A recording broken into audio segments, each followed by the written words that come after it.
बोला लाली लगा के ललचावा तारू, मारे लुभाव न चिखावा तारू। बोलिए से बानी छेड़खानी ना करो, छेड़खानी ना करो।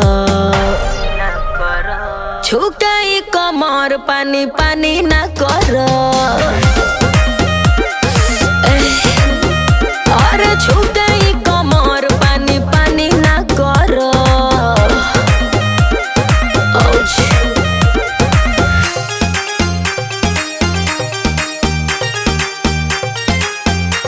म्यूजिक बाय कुमार करण।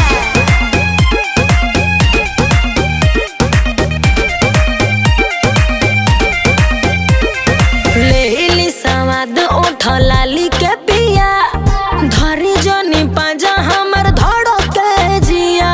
अरे आओ ना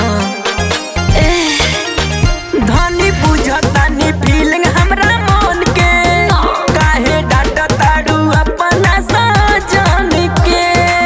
फेरू शुरू उहे कहानी ना करो, हो कहानी ना करो। छुके ई कमर पानी पानी ना करो। और छुके ई कमर पानी पानी ना करो।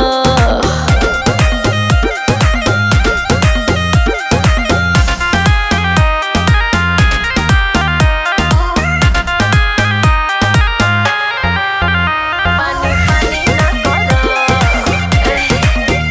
पानी पानी ना करो। ढई के अलंग जनी तंग ना करी, झूठों